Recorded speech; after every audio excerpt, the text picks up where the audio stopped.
Hola, este es el trabajo final del grupo 5, compuesto por Priscila Rubio, Madeline Ventura, Michael Suriel, Nayeli Jiménez y César Rosario. Nosotros les estaremos hablando del capítulo 1 y 2 sobre Karl Marx y Friedrich Engels. Hola, mi nombre es Madeline Ventura y les estaré conversando sobre la semblanza de Marx y Engels, el trasfondo filosófico del marxismo, la dialéctica marxiana y la teoría de la alienación. Karl Marx fue un filósofo alemán del siglo XIX, cuyo pensamiento sobre el ámbito político, social y económico ha trascendido e influenciado numerosos acontecimientos del siglo XX. Es considerado un activista revolucionario por su crítica al sistema capitalista y a la desigualdad social que genera.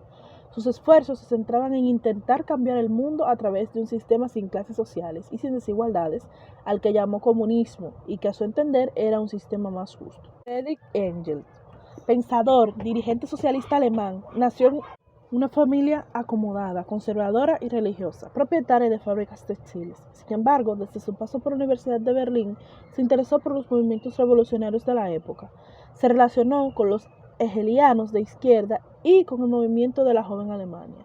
Enviado a Inglaterra al frente de los negocios familiares, conoció las miserias condiciones de vida de los trabajadores en la cuna de la Revolución Industrial. Más tarde plasmaría sus observaciones en el libro La situación de la clase obrera en Inglaterra, escrito en 1845. En el 1844 se adhirió definitivamente al socialismo y entabló una duradera amistad con Karl Marx.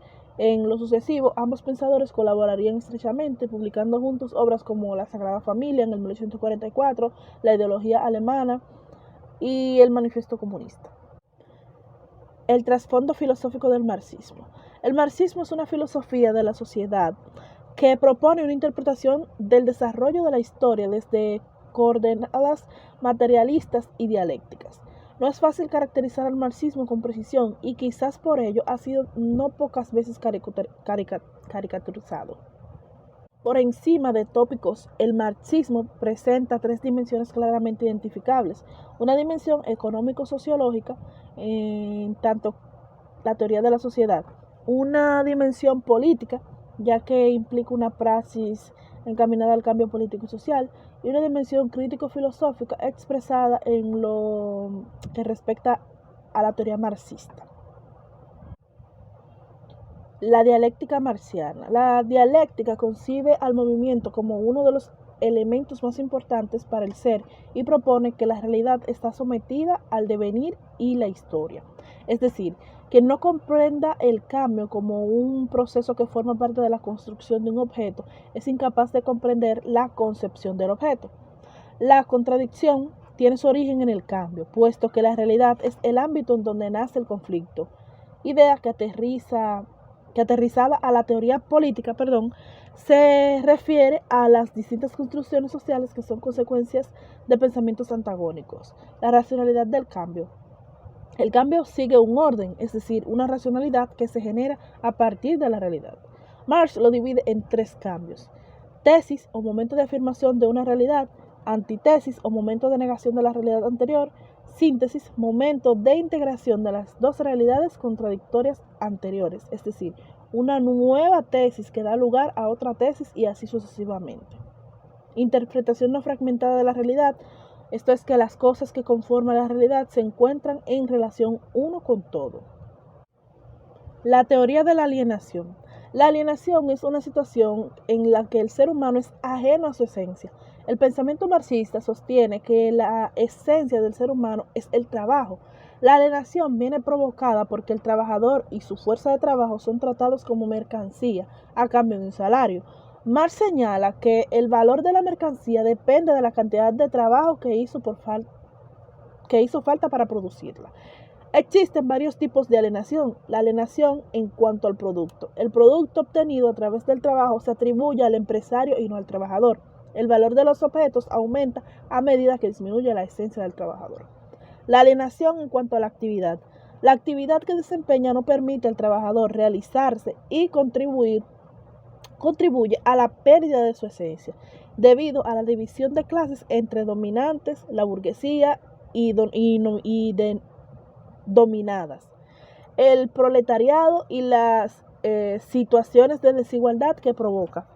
Desaparece el sentido de la comunidad para dar paso a la competencia y la alienación en cuanto a su persona. El trabajador deja de tener una percepción humana de su persona y comienza a verse como parte de la maquinaria de trabajo. Esta alienación se debe a que las condiciones laborales son tan precarias que no le permiten llevar una vida plenamente humana. Crítica del pensamiento revolucionario. Marx va elaborando sus concepciones no solo frente a las doctrinas y las instituciones que más distan de sus posiciones, sino muy particularmente mediante una crítica activa de ideas y movimientos que en apariencia les son muy cercanos. Así, sus ataques a Feuerbach son ataques contra el primer pensador que expuso la concepción de la alineación religiosa y que, según Marx, había hecho posible el materialismo genuino y la ciencia positiva. El caso es que Marx y Engels le preocupaban tanto los sistemas reaccionarios de pensamiento y acción como los revolucionarios. La teoría de la ideología. Hay en la ideología alemana un aspecto constructivo que va más allá de la polémica y que representa una de las aportaciones más agudas del marxismo. Se trata de la noción de ideología.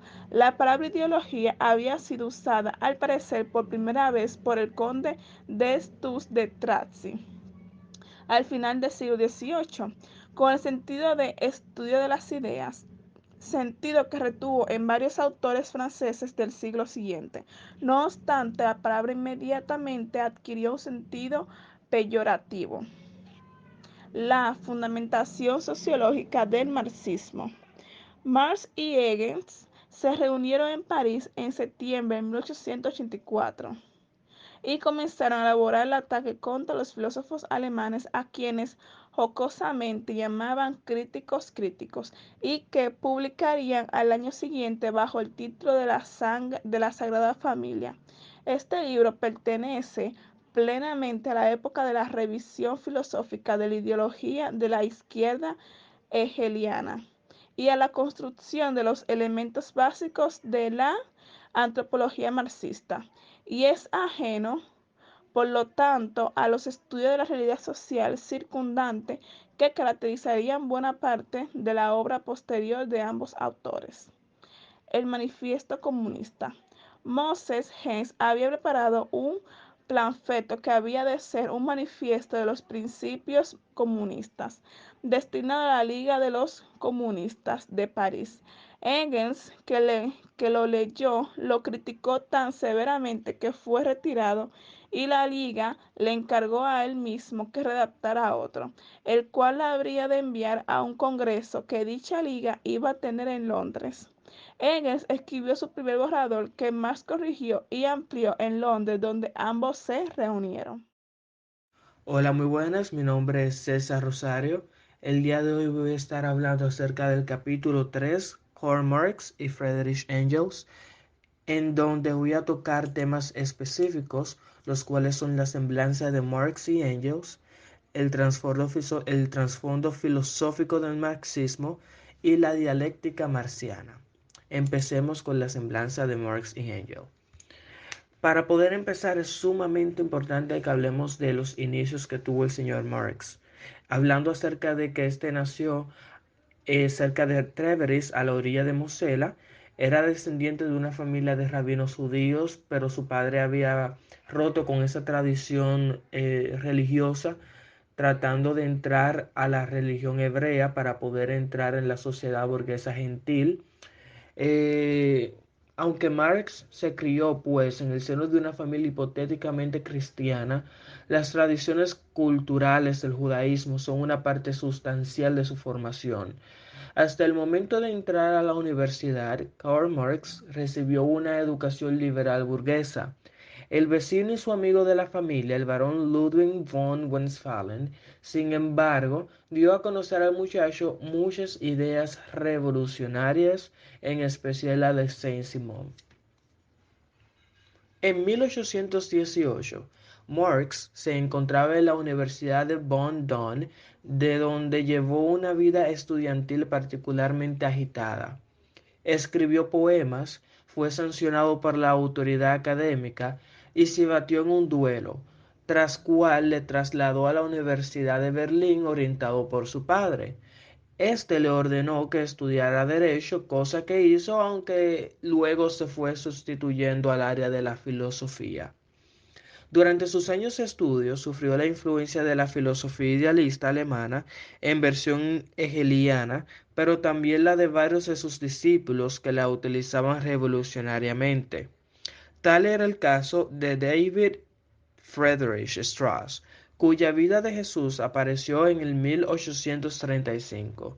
En ella afirmaba Strauss que los evangelios eran mitos por los que se expresa Volksgeist o espíritu del pueblo. Bruno Bauer, 1809-1882, en el 1840 iba un paso más allá, calificando el documento falsificado. Marx entró a formar parte del club del que era miembro Bauer, en el seno del cual surgió el movimiento llamado los jóvenes hegelianos.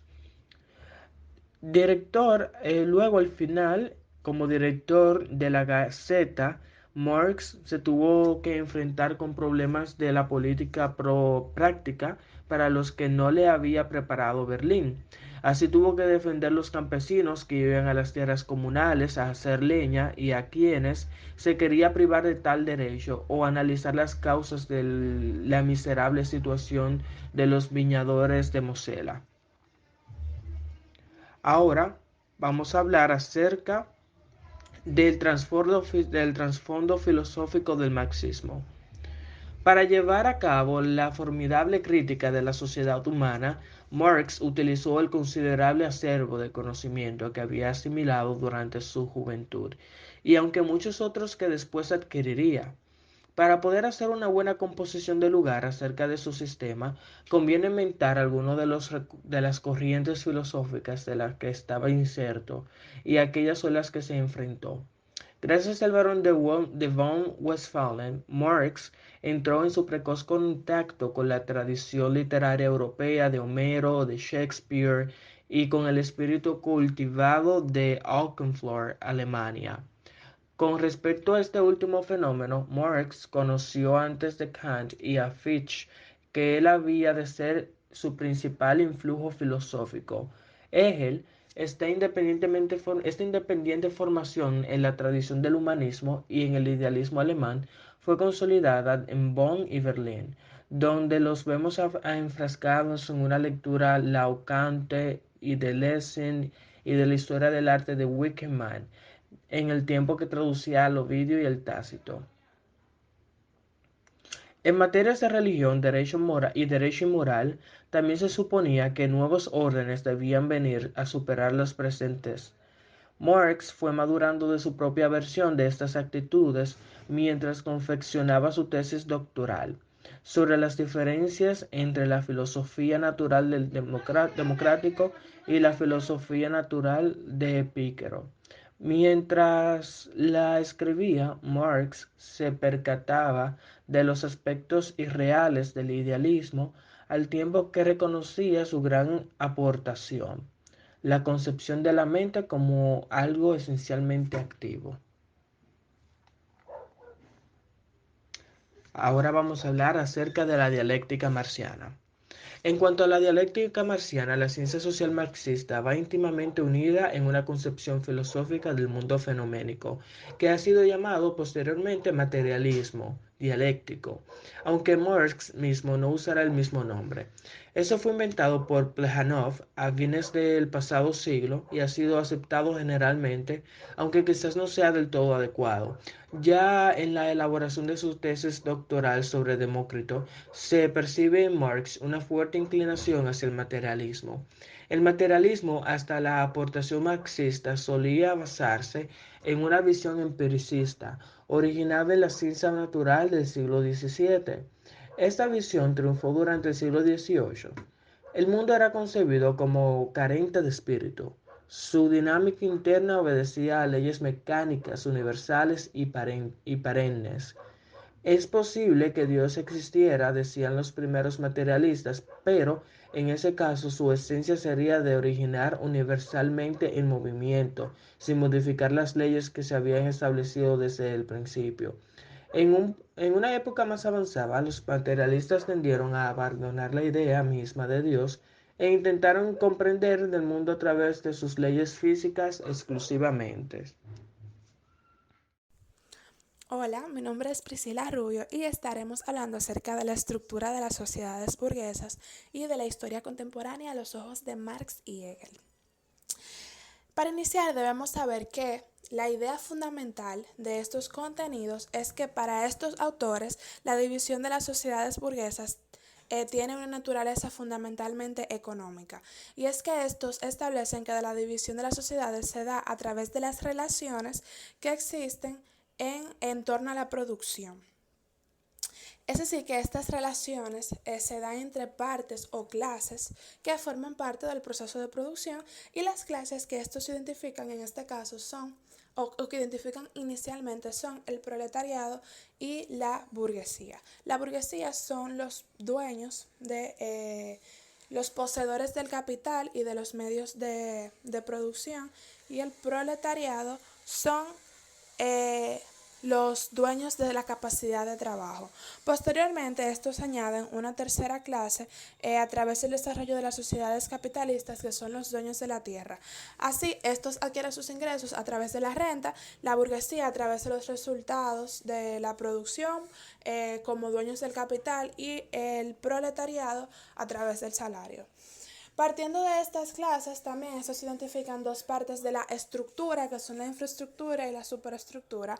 La infraestructura la conforman estas clases, y la superestructura son las bases de valores, normas y creencias que caracterizan a una sociedad.